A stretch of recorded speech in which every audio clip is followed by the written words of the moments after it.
join Greg and Richard right here on Talking Red.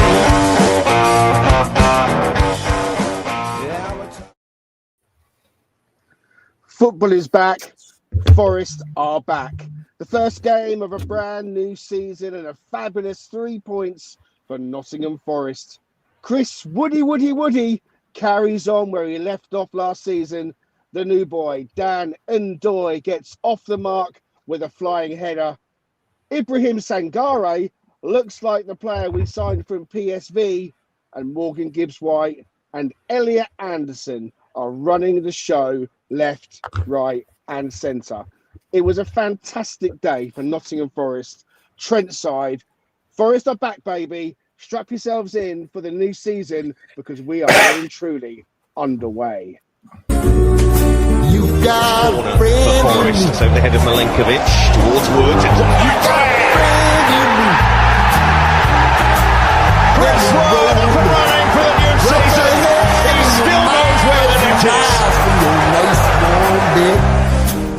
You just remember what you're. That's done. Done. Done. Done. Those two fellas up in the style. Done. Done. Those two fellas up in the style. Done. Done. Those two fellas up in the style. Welcome to Central Bay. Angelino, tu faz me Gibbs-White again. What a clever ball! Goal! On a first Forest goal for Dan Ndoye. Absolutely amazing header, but this skill here, the 360. Yarmulke won't reach that, and then Anderson, what a pass! Through, what a finish to the half this could be! It's Wood again!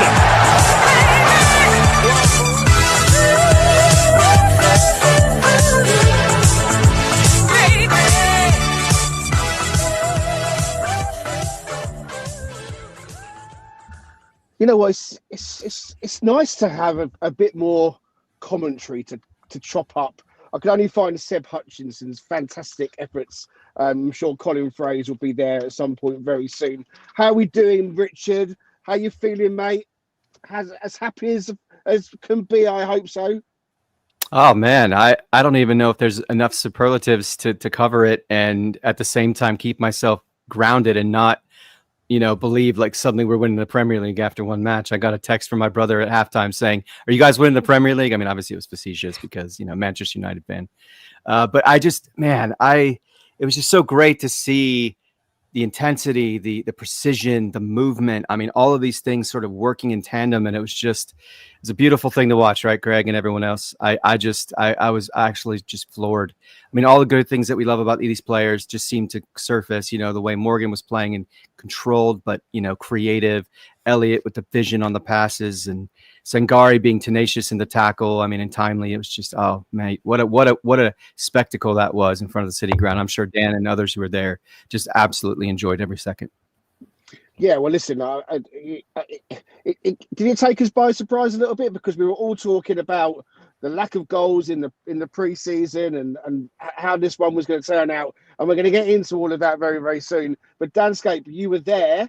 Tell us how it felt to be back in the City Ground on opening day.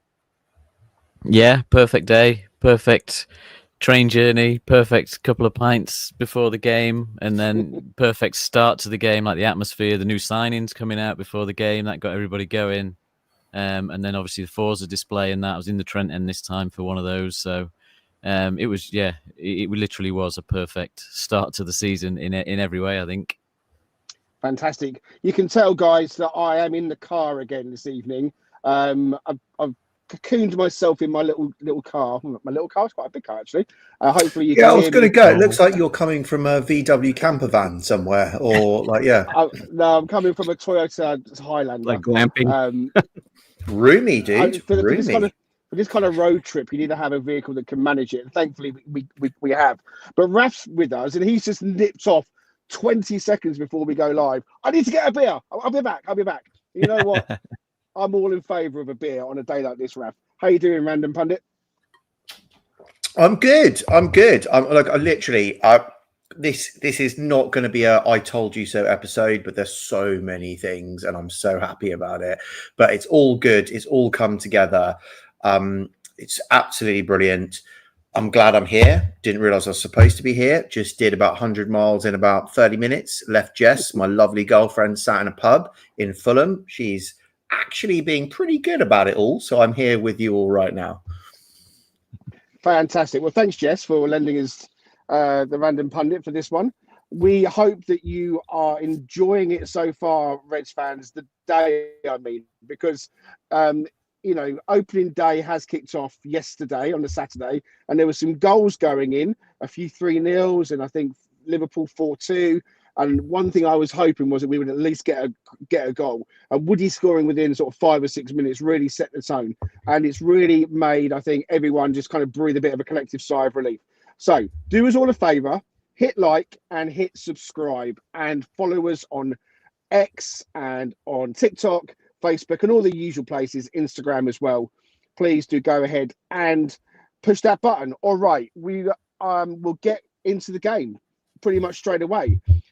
Richard, as Dan suggested, we had McAtee and Hutch introduced beforehand. You know that there's going to be an intro music along the way coming for McAtee and Hutch, a la Starsky and Hutch at some point. When I get my act together, you just know it's coming. But they were confirmed yesterday evening. We got more new signings coming by the sounds of things as well. So your thoughts on those two being confirmed? Obviously not in time to be part of the game today. And you touched on a few points just a moment ago, but how are you feeling going into this one? I know we've spoken quite a bit, but when game day arrives, and for you, you're 6 hours behind, so you're kind of waking up and kind of going into the match not long after kind of getting up, I suppose. So, kind of, how are you feeling about the match and your hopes for Forest today?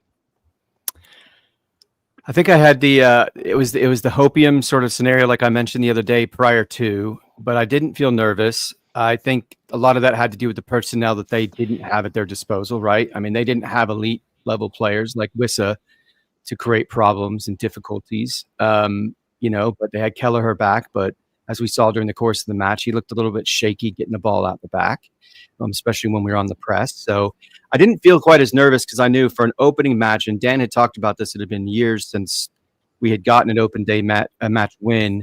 And so, but because of how things set up and because of a little bit of luck maybe that we got leading into it, it gave me a lot of confidence that we were going to do something. I just kept getting the feeling, again, this is, nothing tangible per se, just a blind faith, I guess, that what we were doing on the pitch was not going to be representative. I mean, I'm talking about preseason, of what we were going to see come match day, because I just felt like there was a lot being held back. I mean, Morgan Gibbs-White looked a little bit off, lacking in some, timing and things like that. Nobody really looked phenomenal. I mean, Sangari had moments where he looked good, but you shouldn't know what you're going to get. And, him playing a full 90 minutes as well was fantastic, or close to full 90 minutes, I think. It was just incredible to see. And I think it just cemented what I was already feeling going into it. For the first time that I could ever remember, I did not feel worried at all. I just felt like our defensive back line is too good. The way that our coach is too good. We have the players up front that we need, that when firing on all cylinders are a serious problem for any Premier League team. And so that all came to fruition, and it was just a glorious thing to behold. But yeah, feeling good. And I was awake. I could not sleep. I was awake at like 5:45 in the morning. I was ready to roll. I was like, this match needs to start right now. I want to, my adrenaline was going from the moment my eyes popped open. So yeah, and it was just great. I mean, it's just an incredible, like Dan said, perfect day, even though I didn't have the beers and I didn't have the nav and all the prior to, just maybe a protein bar and a water. I want to say and give a shout out to that Garibaldi nerd. In fact, he popped his comment on again like about an hour and a half before we came live. He says, "Evening, gents, this is what it's all about. Haven't even got the new boys on the training ground and we are flying. Exciting times. Couldn't agree more." And I've got to put this comment on because, there's so many things that are in my head at the moment about how I might respond to this. But I think it's Gaz. Correct me if I'm wrong, Gaz. Maybe you should come on a bit later. Every Forest pod is live. Gaz, if you know me, like you probably do know me, there's so many things going through my mind right now, what I want to kind of say to respond to that. But we are here now. And if you're watching us, then they were very, very grateful. But yeah, everybody's trying to cram in a podcast, and we're no different. But we are constrained by a little bit of a schedule and timing, stuff like that. Ian Wigginton is with us as well. Good evening, good morning, or good afternoon to all of you guys, wherever you're listening and from. And Alex says that he thought that I'd been captured by the Palace faithful and was being held hostage. Yes, I am okay. Don't worry. I promise you that. Raf, one thing that was evident from Forest from the off was the press. And Sam Hutchinson was talking about it, and Don Goodman was talking about it. It was there for us all to see. Now, I remember last season that there were times when we weren't playing the low possession football constantly, especially when it came to teams that we could get at a bit. So I wasn't too surprised today that we were, having more possession, but it did go up another level, didn't it, against this Brentford team? Yeah. Yeah. And there's definitely a few things in the mix here that I just want to kind of put a few pieces together of the mind games of what's been played here in this game, I think. And putting out McAtee and Hutch and displaying them, it is for the fans and to get everyone G'd up. It's 100% for Callum Hudson-Odoi and Dan Ndoye to go, and Morgan Gibbs-White to go, you better start playing, son, otherwise you are going to get rotated out as well. There's definitely that's on there, and it's very front and centre. That gives them a lot more energy in terms of what they're doing, of that front press, of everything that's going on. I definitely say that we saw a lot more front press at the end of last season. It was happening. I was watching games and we were actually pressing higher up. So I think it's a natural evolution of what we are doing. For sure, but it's nice to see actually, and those stats, Dan, that you were talking about of where you win possession and where it's being played and where you are up the pitch. It's interesting to say if we evolve. And you were saying like Brentford win the ball up way up the pitch, and we win it way down the pitch, and it's that type of evolution that's going. But what I would say is, I'm hoping no one else fell for it. We talked about in the preview show. We're not going to start suddenly playing two up front with Jesus up there or anything. It's worked in the formation that we've got. We put it back down again. Everyone knows their jobs. The defense know what they're doing. Everyone knows what they're doing. And actually, it's working. Everyone's fresh. They're not injured. They're not knackered. This is first half of the season like we saw last season, where everyone is on it. And we smash teams. That's what we did in the first half of last season. So I'm super happy. It's service resumed. What? Doesn't make a difference what age he is. It's freaking smashing it in. What pre-season? Doesn't matter. It's all good. Yeah, it is all good. I mean, Dan, how much of that is down to what Raf just said, is down to the fact that Nino hasn't got the personnel through the door yet that he wants, and he talked about that in his press conference, and he said more in that press conference than I've ever seen him say in any other press conference put together. So how much of it felt like, as we spoke about, that it was going to be 4-2-3-1. It was going to be Dan Ndoye coming in for Anthony Elanga, and like Raf said, tried and tested, off we go. But is it as much of the case that the players just weren't through the door, so Nuno kind of had no choice? No, I don't think so. No, I think that's our formation. Really, I think that's what we want to get as good as we can at. There'll be the odd game where we try something different, where we look at the opposition and think that there's a weakness that we can exploit by playing two more physical strikers together in the middle, or maybe having a more of a traditional three in midfield, like a flatter three. But I just think as it's not just down to the extra players. I think it's the other way around. It's almost like you want to get those players into this system so that you can just slot somebody else in and give yourself the fresh legs. And like one of the thoughts I had afterwards is, I couldn't believe how focused those players were for that first sort of 40, 45 minutes. They were so on it. They were so focused. They looked like they knew exactly what everybody was doing, even Ndoye to some extent. They just seemed to know where to be, how to pick up the ball, where everybody else was going to be when we're in possession. And so you sort of think, if we'd have only got some of those signings in that could have come straight in, we'd be that couple of weeks further forward now, that they'd be as good as that almost. We're going to have to just wait a little while for those new signings to get to that level. So we'll be relying on this 11, I think, for our next few games to get to that point. but like we just looked so good. It's like we smelled the blood of the fact that they were missing so many players and that, and we just thought we're just gonna take this game to you. And that's exactly what we needed to do to like dust off last season's disappointment, dust off all the concerns about preseason goals and all that. We just took it straight to them, and you know, yeah, really, like it really was. I didn't text you at halftime to say this because I didn't want to jinx it, but that was one of the best 45 minutes of football I've seen Forest play. Like, period. You know what I mean? Yeah. I mean, I said it. I think everyone was saying it, and so you know, it was better than the Fulham first half of the season before last, which I thought was fantastic and electrifying. This was a lot better than that, and for a first game of the season, off the back of a really, really disappointing pre-season, where we all kind of tried to keep our feet on the ground and not get too carried away. But eventually, when the goals weren't going in, you know, there were a few worries, there were a few comments, and it was kind of like, oh, how's it going to be on the first game of the season? But it did come together, and it feels to me like Forest and these players need it to matter almost. They need it when it's game on, when the adrenaline's pumping, the intensity was up, not just another level, but it was up so many more levels, and it was so great to see. And Dan Ndoye, it just feels like he's been here a season already. It just seemed like he was fitting in, and there he was on the right. It's like he's been here like 5 minutes, but it feels like he's been here for so much longer.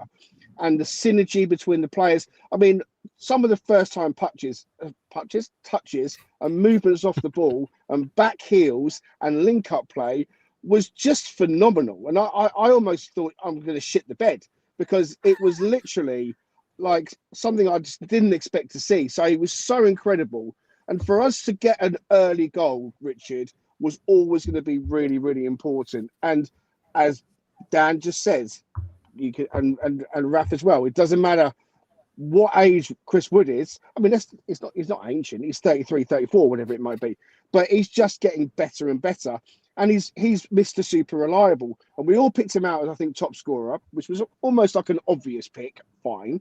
But we've also picked him out as possibly the first player to score a goal for Forest this season. So Chris Wood off the mark, 5 or 6 minutes. Just take us through the goal and how you saw it. Yeah, I mean, it was nice to see something like that when we were questioning a set piece, proficiency. We didn't really know who was going to be, getting into that sort of position. It seemed like at the beginning of preseason, some of that had to do with the fact that, Elliot Anderson had been playing in the under-21, so we didn't see him quite as much at the beginning. But so Callum was taking those, but it became clear once Elliot came back, he was going to be the guy.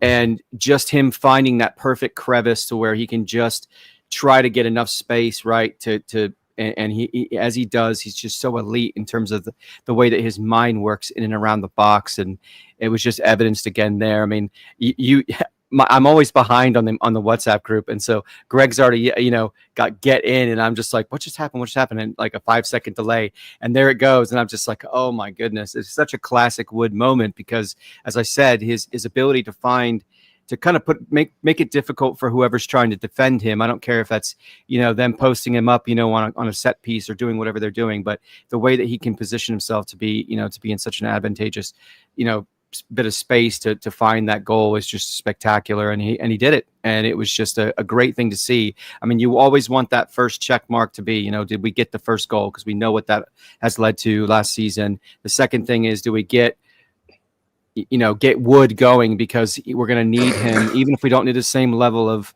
what's going on. No, sorry. It's the innuendo thing. Sorry. Oh, that's all right. We need to get Wood going. Yes, we do need to get Wood going. Especially when you're 46 like me, 47, excuse me.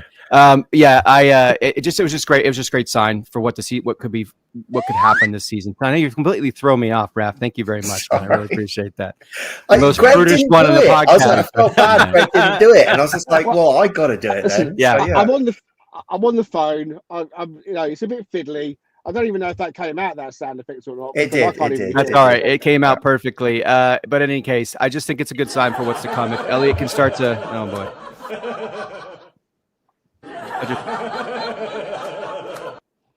Oh boy.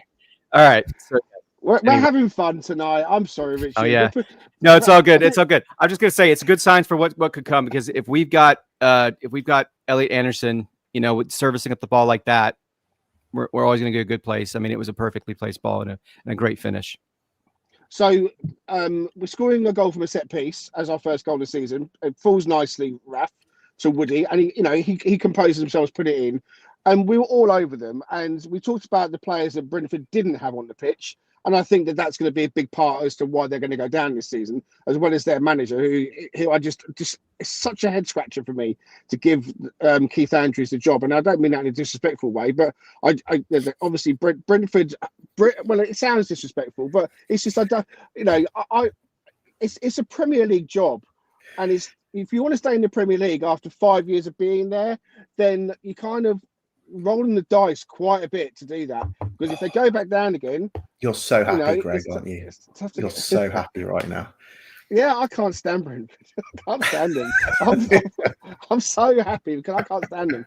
So I guess what I'm trying to get to is, it looked like we needed to score a second goal, because even though we were on top and really on top, you know what Forest are like. If something happens, it can turn the game quite quickly. Should we have had a penalty? There was the moment when the free kick came in and it hit the lad's arm, Raf. Should that have been a penalty or not? I mean, it was waved away by VAR quite quickly. Oh, it's really difficult to tell. I wasn't in the stadium, and again, it's really challenging to know in the moment. It's a kind of a 50-50 for me. I don't think it really matters in the grand scheme of things. They got their pen. We didn't get ours, or two that we might have had, or whatever it might be. But what I'm really pleased about is, in the grand scheme of things, it doesn't matter today for us at all in any way, shape or form.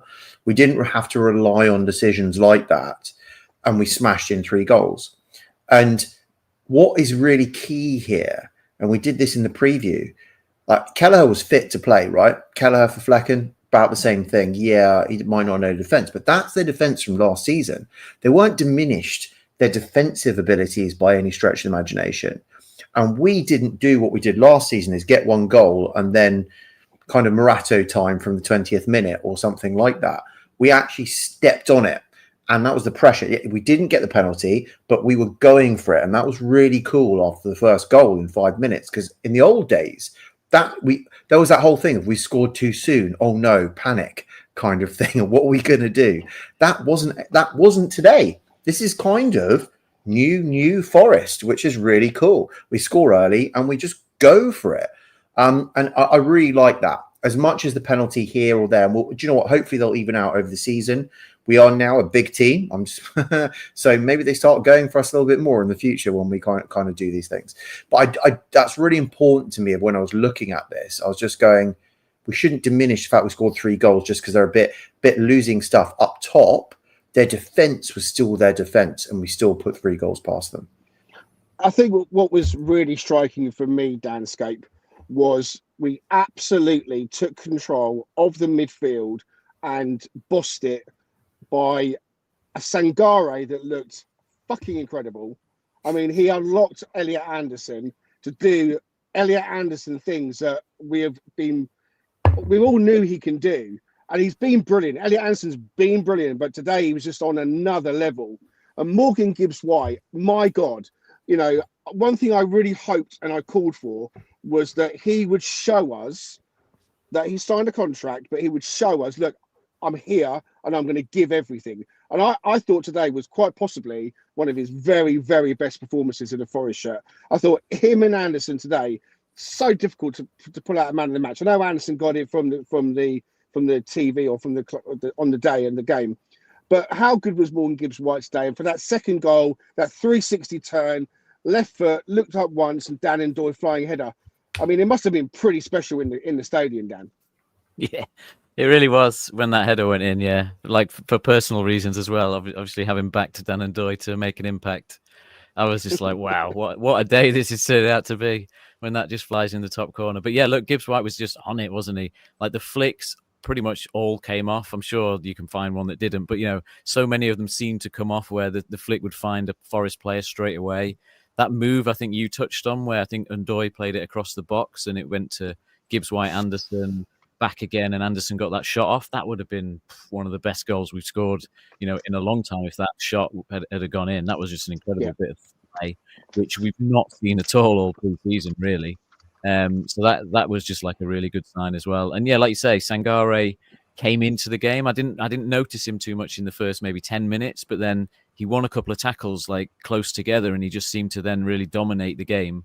And Anderson's just himself. He's just everywhere, isn't he? Like, he's just a step ahead, and he was everywhere again. He was winning headers. He was, picking up loose balls, and then obviously he's providing assists later in the game. It just was a performance that was just so focused and so positive. It really was just like brilliant to see from start to finish. Just on the penalty, I think that's a definite penalty. I mean, I've only seen it back on my phone, but it's like, I've got all the sympathy in the world for players that when it hits them from like 2-3 meters away. But the guy's job is to block the ball, and the only way he can get in the way of it is to put his arm there. It's like, how can you not give that as a penalty? But anyway, it's just that. Listen, for me, it was a complete head gone, and it just kind of amplifies and magnifies that there's still a huge problem with VAR, because it should make the ref look. It didn't matter. Yeah, it should be like ref, go and have another look. Because it's a blatant penalty. Obviously, we weren't made to suffer for that.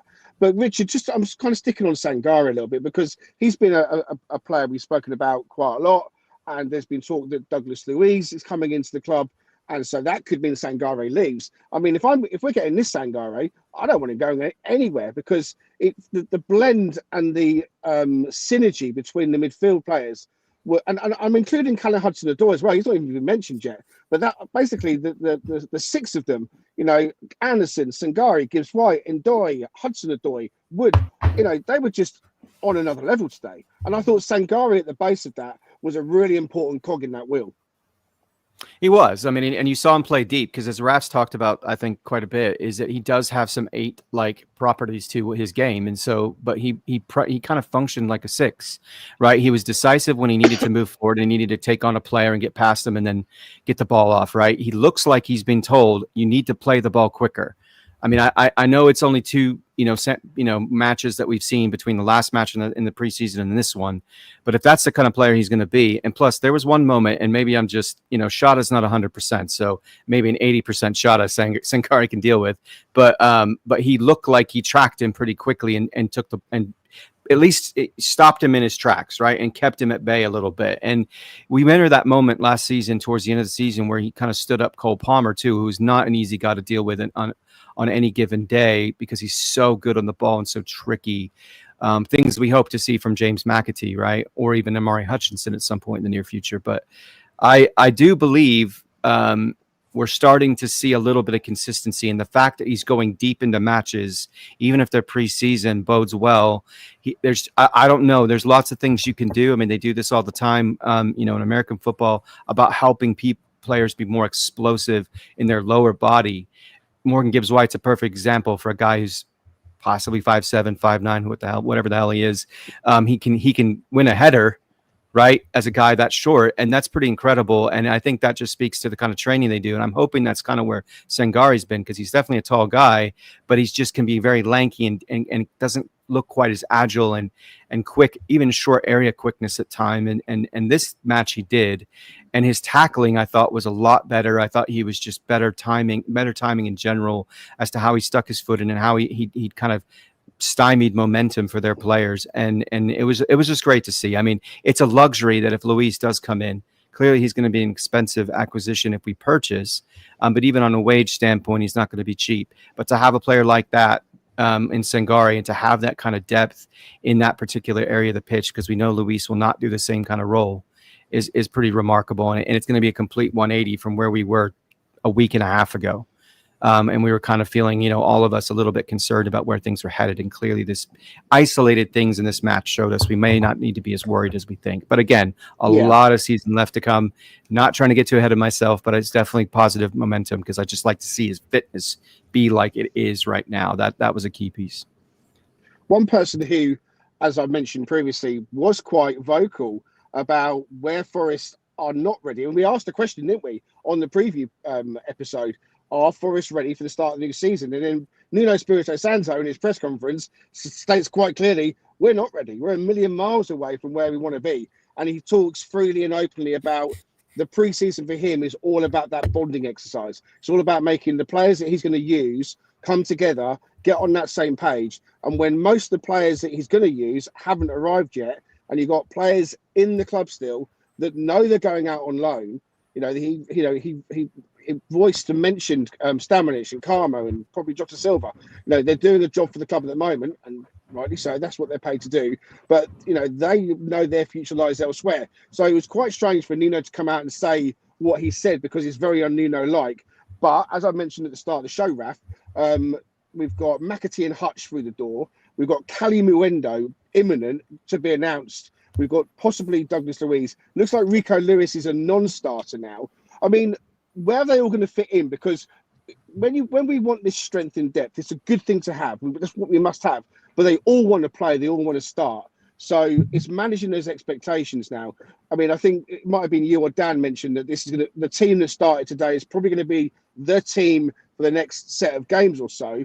But then we're going to have to start seeing some rotation. So where do you see the likes of Hutchinson and McAtee, for example, fitting in? Yeah, it doesn't concern me actually at all, because they're going to take time to bed in, and this is the downside of them not being in earlier. But everything's easier off this result. Everything is a lot easier off this result. Yeah, 100%. This 11 works, right? So you don't need to change it. And now not having the players in, right? Nuno's complaint was basically bench strength and having them bond with the rest of the team, right? And now it doesn't really make as much difference. We'll come on to actually how other teams that we're about to play are not in a great place either. And therefore we're still actually okay for another couple of weeks probably. But it's okay. And by the time we then get to that time, then Europe kicks in. So then actually this 11, they're going, hang on, boss. Actually, can I play the European game and not play the Premiership game, please? And then there's enough game time to go around from everyone. You're either going to get a European game that's really cool, Premiership game that's really cool. Everyone's loving their minutes that they're playing, and you're going to have to share them around, because there's no way the wingers, you can't bosh out 90 minutes twice a week. Like, it's just not going to happen. So Hutch is going to go down the right, down the left. McAtee might switch in for Morgan Gibbs-White in Europe, for example. Maybe, I don't know. He could actually play up and switch up for Ndoye on the right-hand side. So that's fine. Midfield, that's actually change up. We've got people that are waiting to play on. Rico Lewis, it sucks. Like, I would love to have him because he can play right back, he can play left back, he can actually play 6. But if he doesn't want to come, doesn't want to come. Like, at all. I wouldn't say that's the end of that, by the way, given the fact that his whole gang of the England under-21 and England team is here, basically, and maybe he does actually want to come. But well, I've got a 10p bet with Steve Battlemuch, who's adamant that Rico Lewis is not leaving Manchester City. And I'm of the opinion that, like you, that stranger things have happened. He might have come out and said, I only ever see myself at Man City. It's Forest. It's Marinakis. Never say never. Like, crazy stuff happens the entire time. So let's see what happens. But what I would say is we've got enough game time coming up. As Paul Morley has said, look, there's a crazy period up through December where, like, there's going to be enough minutes and more for everyone to play absolutely loads. So it's all good. But then the cool thing is right, everyone wants to play this. Who's training the best? You get the pick of the game that you want to play, and it just ups everyone's level. It's all good. It's all good. Yeah, I agree. And I think also it's about in-game as well. 5 subs, the finishers, etc. Having a really good option to bring in if Morgan Gibbs-White is fading or needs to come off for 15, 20 minutes to go, and McAtee off the bench to come in for him, for example. We haven't really had that kind of option. We are talking about Forest win at home today against Brentford, but we are going to take a quick break. We'll be back in just a moment. The Cheese Trader, based on Grape Lane in York, is a cheese lover's paradise. Home to some wonderful specialty cheeses, relishes and chutneys, and also with a fantastic street food menu. Try their loaded fries or posh cheese on toast. It'll be the best you've ever had. Owned by Forest fan Stu Freestone, the Cheese Trader proudly sponsors Talking Reds. Quote Talking Reds every time to get 10% off your order. The Cheese Trader and Talking Reds, the perfect cheesy mix. Stu Freestone, legend that he is, based on Grape Lane in York. Please go and see him, get in touch, get your cheesy goodness from the cheesemonger. Okay, right. So one thing I'm really enjoying tonight, guys, is talking about our players and how good they are and how good they were today. Because, when it's good, I think we should celebrate and we should be happy. That's what being a football fan is all about. And when it's crap, we can slag them off and we can be miserable. But that's not today. Today, we're talking about how good they were. And Danscape, you pointed out something to Richard, and I think you've got a slide there, Richard, about the third goal. So Danscape, over to you for the third goal. And it was to do with Chris Wood's movement and how aware he was when the ball broke down and ran loose from the Brentford defence. Just take us through what it was you saw and what you enjoyed. So this was watching it back on the train on the way back at the clip of his goal, and I was looking at it, I'm thinking, well, at the point where, so what's happened here is the Brentford centre-back has tried to play the ball into the midfielder there, and he's overhit it. So it becomes a bit of a 50-50, but you can see in that image, obviously it's just a screenshot, it's not that clear, but you can see how far Elliot Anderson there is still away from that ball. So like if you're looking at that, it's still at best a 50-50. It's probably in the Brentford player's favour to get a touch on that ball. But Chris Wood, in the top right of that image, obviously in the red shirt there, is already, even at that point, even when it's just a 50-50 potentially loose ball, he's already bombing towards goal so it's the decision making. It's like he's saying, well, he's looked ahead already, hasn't he? He's looked at that next step and he's gone, if Elliot Anderson does win this ball here, I need to be heading in that direction and I need to time my run so that I get away from these defenders. And I just think if you put Taiwo in that position, or even potentially Igor Jesus at the minute, I think if you put them in that position, they stand where they are and they wait to see what happens, and then they start moving. And I just think it's just it just shows the level he's at making the best of his game, reading the game, understanding the game, and that's why you end up scoring 10 goals a season at least in the Premier League, isn't it? Because you're just way ahead of everybody else. And I just thought, it just epitomizes him as a player. None of the fancy tricks and skills. It's the decisions, it's the reading the game. That's what puts him up there as an elite striker. It's the instinct. I mean, he's on the move, as you point out, really early, and he benefits from it. He benefits, Richard, because as we've all spoken about, and I've mentioned tonight, we have a very special player on our hands in Elliot Anderson. And Callum Castell, good friend of Talking Reds, who tweets a lot, great following, and rightly so, because he speaks a lot of sense. He popped out on X that Elliot Anderson covered the most distance, according to, I think that was FOTMob, covered more distance than any other the player. perils of being in the car. And I'm trying to read it because I haven't got my glasses on.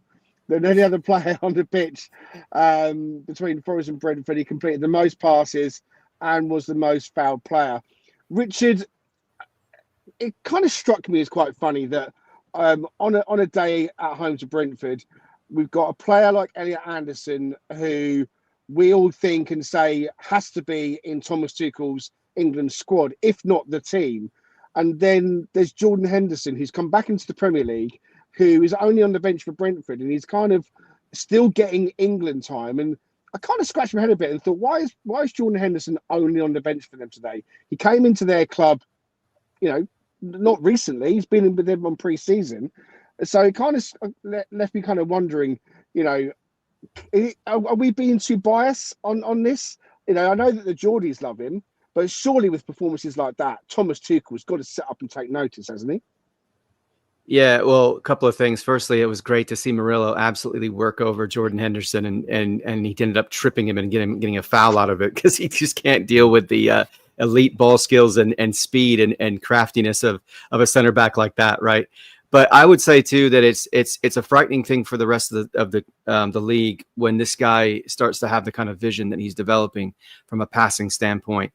To see, and Raf knows this, we talk about this in American football. What is the one thing that always wows people, Raf, about what Patrick Mahomes does? It's his ability to find that small space, both in terms of amount of time he has to make a decision and where he can physically place a ball in order to beat the opposition. To see that, as much as the synergy between what was just talked about by Dan, and the fact that on a 50-50 ball, Anderson in a split second sees his advancement and puts that ball at a perfect trajectory, pace, and everything at his feet, advancing towards goal. I mean, that's not going to be one of these things that happens every single time he passes the ball, but his his game is incredible. And when his mind starts to catch up with his physical ability, that makes him in an elite stratosphere. Even if he doesn't score a ton of goals, what he can do to help distribution and putting players in positions to score is going to be pretty exciting to see that development. You're already seeing inklings of it now. I think there was even a comment during the broadcast that it might be him that gets picked over Morgan. And I think the other thing that's good about this is that Sangare serves a role to help put Morgan and Elliott in an advantageous position to advance up the pitch. But I would say that Elliott puts Morgan in a really good position because he doesn't feel the pressure of having to be the guy to control everything.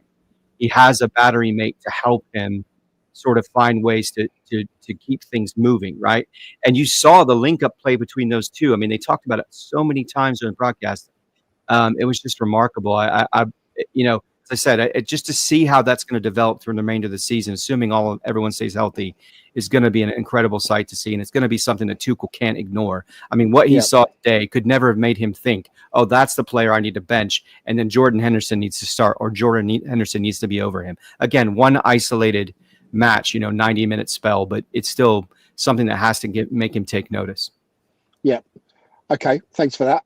I got kicked out of the studio momentarily and come back in again. You can take the slide down if you can, Rich. That would be good, so we can all come back onto the screen. Okay, there we go. I'm down here now. So we go into halftime 3-0. It's been a fantastic first 45. They kept talking on the TV, Raf, about, well, a goal can change everything. And actually, you know what? My fears were kind of still present because, as a Forest fan, we all know that we do have it in our locker, or we have had it in our locker in the past to kind of capitulate a little bit. But the goal came as a result of a penalty. Now, I kind of feel like it was a little bit harsh. I thought Sangare didn't really have a chance to kind of get his arm into a different position. Was that a fair penalty as far as you're concerned, or do you think we've been harshly treated there? I think it's a bit situational. Like, he's got his hands wrapped around another body. It's a second play, even with the ball popping up in the air. People are jostling around. Has he actually gone to try and punch the ball out?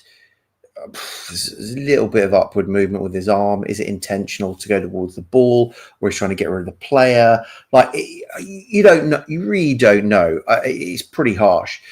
But again, without getting really tussled in that type of situation, what's really key here is the only way we have conceded is via a penalty, right? It's not from open play. It's not from a set piece per se, right?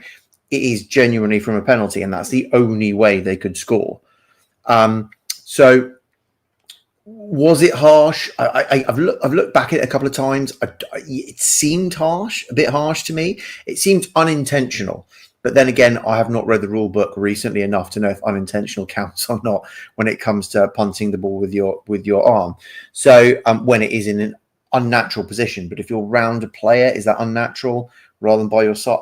Again, it's semantics of the rules. I don't know. Yeah, it's just. But that's the key thing. It doesn't really matter in the context of how we go on to the next game, because we didn't concede from open play. We didn't concede from a set piece. It's a penalty. We're not going to give a penalty away every single game. It doesn't rock my confidence about what this defence is doing. I hear you, and I agree with you. I felt that the penalty was harsh because it kind of just rolled down his arm. The bit that I'm not disagreeing with you on at all, one thing that I kind of noticed was that we did have a couple of hairier moments in our defensive line when the ball got launched over with a long throw that they were employing, and a couple of corners, Danscape, that kind of found their way towards the back post. So whilst it didn't come to bite us, I must admit I was at times thinking, oh my God, it just needed a bit more quality perhaps from Brentford or from the team we were playing, and we might have been conceding another goal. Am I kind of getting a little bit too worried about that, or did you see something similar? You're muted, bud. There we go. It did feel like there was a 10-minute spell where the momentum was shifting a little bit too much in their favour. it did feel like that. And obviously the goal kind of came at that point in the game where you're thinking, if they do get that second goal quickly afterwards, it just turns into a completely different day. So yes, Rich has got the so you can see that they were building that momentum up before the penalty, weren't they? With the blue line at the bottom on the right hand side, at sort of 3/4 of the way along. That's when they had their best spell of the game, resulted in the penalty. But we shut them down quite quickly after that without having to revert to our back three setup. We still managed to shut them down quick enough that it kind of just quietened it down. And in the end, it was very comfortable for that last bit of injury time in the last 5 minutes of the game. So that was good because, there was a point where you're thinking, as ever with Forest, if they just get the second goal, then everything, no matter how good we've been for 45 minutes, we can unravel like any team can unravel.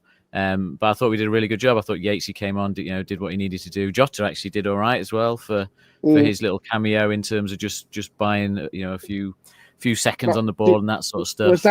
Was that Jota Silva's little goodbye moment? Is that the it door might now? be. Now we've got McAtee and Hutchin and the others coming. I kind of felt like Nuno was giving him a last 15 minutes to say bye-bye. Yeah, I think so. And look, he did the job that he needed to do, and he still gave it his all, which I think you can never say he hasn't given absolutely everything he's got while he's been here, if that is his last little appearance. My only frustration towards the end was Murillo was sometimes giving the ball away. I felt like he was still trying to sort of really push us forward with some of those long balls and stuff, and it was just giving it straight back to them. And I still think there's a little bit we can do to look after the ball when we are in that situation of just seeing a game out, maybe. So that was my only sort of comment on the last 20 minutes of how we closed the game down. Running out of time before we're going to close off, I want to come to you, Richard, on the subs. We saw Igor Jesus come on. We touched on Jota Silva there as well. Yatesy come on and did a job.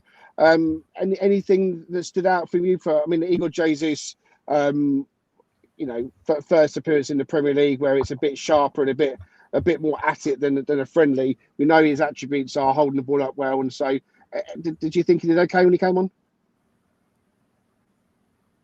You're muted as well now, bud. It's the mute buddies. Man, no caffeine today. That's not a good idea for me. I would say that what he does well, right, is he's just very tidy in terms of what he does. His movements, he's good at the press. He's good at kind of creating stress on opposing defenders to try to get them to think quickly. And I think he's not going to have elite speed, right, compared to others we've had on our club like Brennan. Not many are.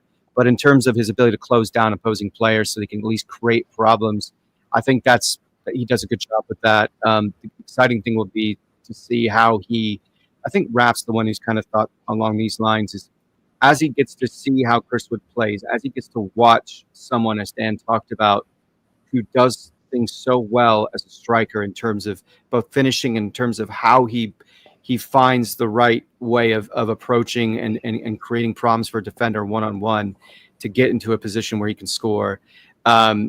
Watching that, seeing how that translates on the pitch, he didn't have enough time really to do anything to that effect, but I just like the fact that he's just constantly on it. His work rate's high, his engagement process is high, is always there. And for me, that was about as much as I could get. Yates was Yates, steady, consistent, stable, right? Having him on the pitch is always a good thing to see because he's such an incredible guy and a really good footballer. But I'm looking more. I'm excited to see Jesus get a little bit more time when needed, because it will be necessary for Woody to get that spell so that he can continue to be effective and not run out of gas, as it were, and maybe forced to come back from an injury a little bit quickly and things of that nature. So it was good to see Jesus kind of doing what he does right now, which is create problems. Because unlike Jota, he's not a chaos merchant, right? He doesn't look like that kind of player. He just seems like he has a little bit more savvy to him. So he'll create problems and he'll get in someone's face and he'll get at their feet and he'll nip at them, but he won't do it in such a way that you're like, oh, great, he's going to give up a yellow or a red card here and create more issues, from that.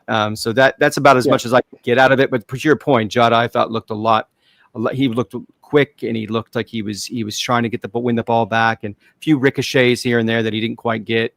But overall, it was good to see him on the pitch, even if it's the last few minutes that he's going to be playing for Forest.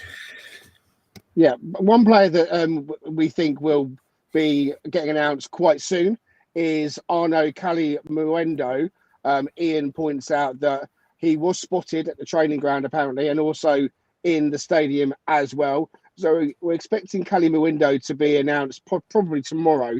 He is a player that's been playing through the middle, scoring a lot of goals. So, you know, in terms of a player coming off the bench to be sharp and be your focal point for more goals, he definitely is going to be that man, and also starting games as well.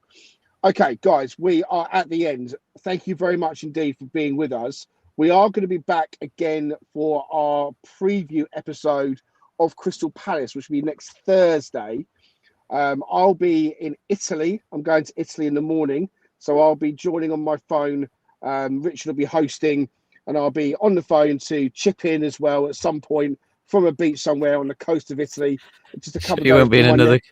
Not be in another car park in Italy somewhere. I won't have a car. No car. Under a In a cabana. car park in Italy, I think the hammock. pod's Chat's taking a done different well. swing there slightly, No. but yeah. So I mean, the chat has done well not to mention dogging so far. I wasn't going to say it, Dan, but yeah. I feel like that's very quickly before we letdown. do go, I think there's a really interesting shift that we've just seen, right?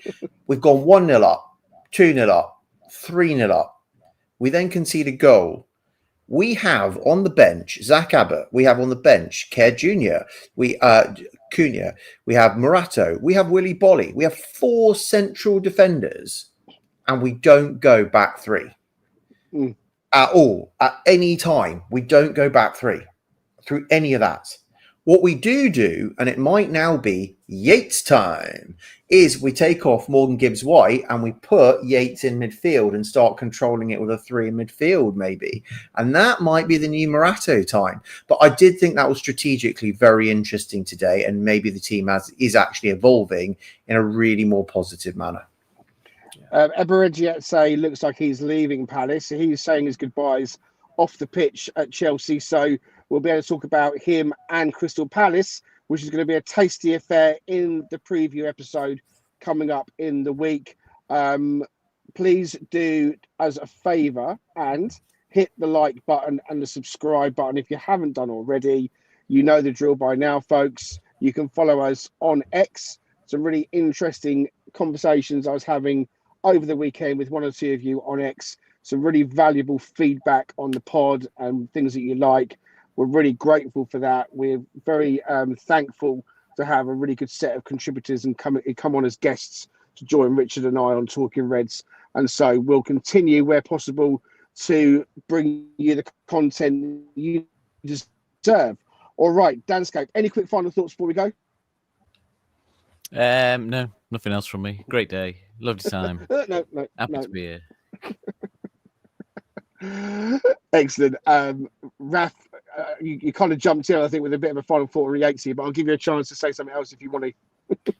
No, the last thing I'd just like to say is, goodness, we are so lucky to have Chris Wood. Like, he's the age he is. For his one of his goals, he took on 3 defenders and just swatted them off and then scored.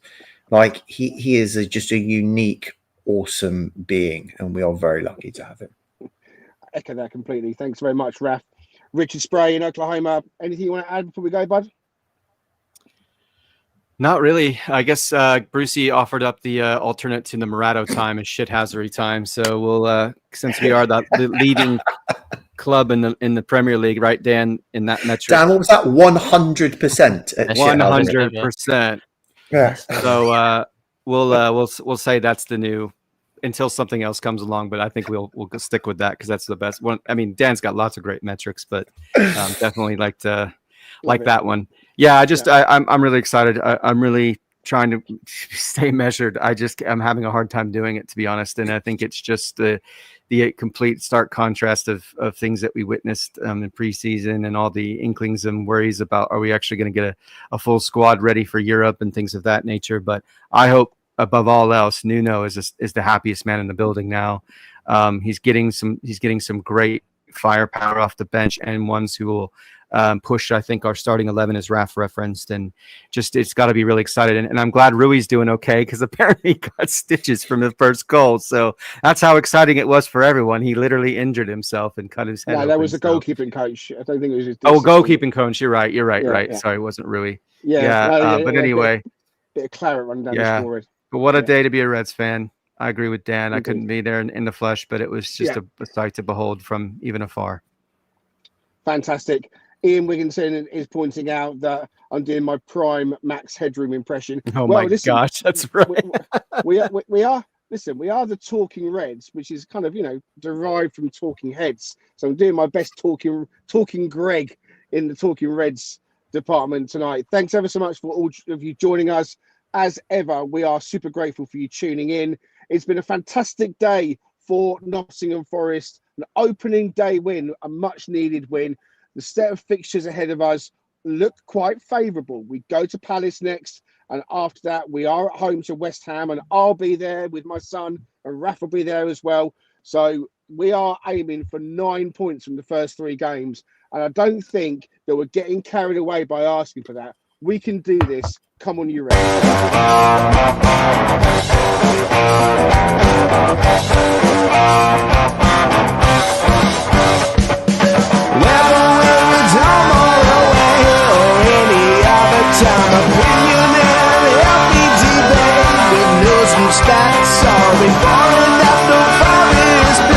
Come join Greg and Richard.